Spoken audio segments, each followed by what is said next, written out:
welcome to Taksha by MeroSiksha. I am Vivetana Sharma. So I am here with the another question which is supposed to appear in the question number 1.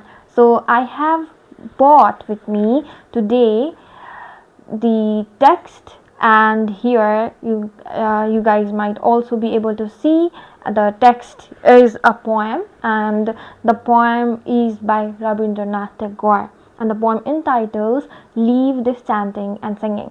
Now, what are we supposed to do today after going to the text is we are provided with the question just below the passage, and the question says that we are supposed to write true if the statement matches the information, and we are supposed to write false if the statement contradicts, and we are supposed to write not given if the information is not provided sufficiently in the poem. So now as we already have an insight that the text provided to us is a poem by Rabindranath Tagore. Now, before getting into the text, let us go through the question first. So now we are provided with the 5 different statements. Now, among these 5 different statements, we are supposed to point it out which one is false, which one is true, which one is not given. So now let us go without any delay. Let's go through the question. So the question says, the first statement or the first question says, one can see the God in front when he opens eyes with loyalty. So the first statement is passing us the idea that in the poem whether, now let us check whether the poet or whether the information that is presented to us in the first statement is provided to us is proper or not. So now here, one can see the God in front when he opens eyes with loyalty. So now here let us go through the first stanza. Leave this chanting and singing and telling of beads. Whom dost thou worship in this lonely dark corner of a temple with doors all shut? Open thine eyes and see thy God is not before thee. So now as we went through the first stanza, do you find anything do you find anything like whether the statement is true or false, or the idea is not presented in the poem? So let us again go through the statement if we have any confusion. So the statement says, one can see the God in front when he opens eyes with loyalty. Can you find that any of the idea that the statement is trying to say that when we open our eyes, we'll be with loyalty, we'll be able to visualize God in front of us? So does the text, the stanza that we read, says the same thing? Now let us read the stanza again. So let us read the last line of the first stanza.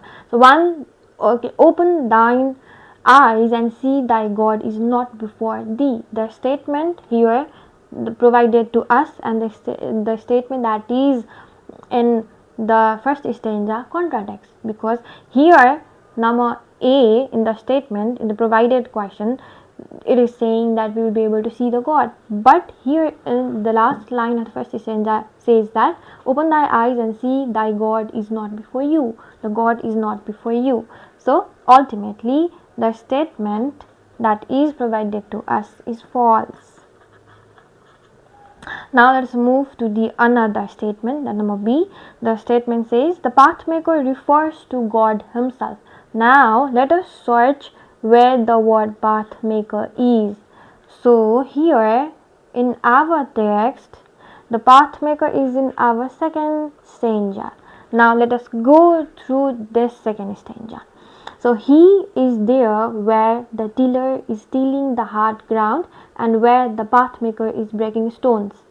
He is with them in sun and in shower, and his garment is covered with dust.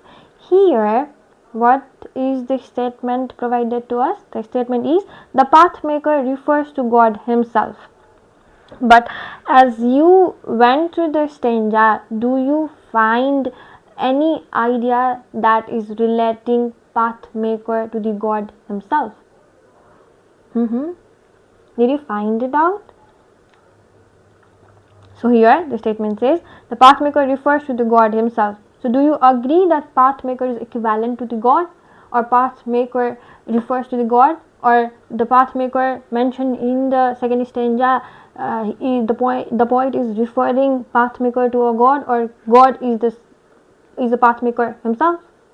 So here let us go to the stanza again. He is there where the tiller is tilling the hard ground. So tiller refers to someone who is a farmer, who is a cultivator. Tilling refers to the idea of cultivating. So the hard ground, and where the path maker is breaking stones. So here in our second stanza we can find the pronoun he, and this indicates that this he is referring to the God. Hey, so he is referring to the God, and the stanza and the first line in the second stanza clearly clarifies that God is with the tiller and the path maker, but it does not mention us the idea that the path maker itself is a God. So our answer here, this second statement, is also false, because the path maker is not a God himself, but rather here the stanza says that he remains with the tillers and the path makers. Now moving on to the next statement. The next statement says the God is taken as glorious as he is. So here the third line is telling us the idea that the God is glorious. Now let us find out whether in the poem we can find out whether the God is described as glorious or not. So now let us search for the word glorious or the other synonyms, words that passes us the idea of meaning, passes similar meaning to the glorious. So go to the poem. So yeah, I don't see the word glorious in the first stanza, and I also don't see the word glorious and any of the similar words in the second stanza as well. Let us go to the third stanza. So the third stanza is talking about the deliverance. So where is this deliverance to be found? So I don't see anything. It is talking about the creation and all. So here we can assume that in the text we are not provided any idea that characterizes God as glorious. So here, as we do not find any of the information in the text, as the statement has no relation with the text, that means we can refer that the idea information is not given. We can write NG, or you are supposed to write not given. So now let us move to the Namadi. Namadi reads, the God is available everywhere to rescue us. So now let us go through the poem again and let us find out whether this idea is presented to us or not. So the God is available everywhere to rescue us. So does the text passes us the insight, or any of the stanza in the text passes us the insight that God is available everywhere to rescue us or not? Let us find it out. He is with them in sun and in shower, and his garment is covered with dust. Put off thy holy mantle, and even like him come down on the dusty soil. Deliverance, where is this deliverance to be found? Our Master himself has joyfully taken upon him the bones of creation. He is bound with us all forever. So this line passes us the insight that the God is available everywhere to rescue us. So here in the second stanza as well we can see that the God is with the tailor, God is where the path makers are breaking stone. This also passes the insight that God is with those who works, who tends to work harder. So this means that the God is available everywhere to rescue us. So the information we can also connect it to the idea that is provided in the third stanza, last statement of the third stanza, that God is available everywhere to rescue us. So here this statement is true. Now let us go to the last statement. So the statement reads, the poet is a theist person. So now here this question is asking us, or this statement is telling us that the poet is a theist person. So as you go through the poem, do you think that the poet is theist or not? Theist refers to a person who believes in God.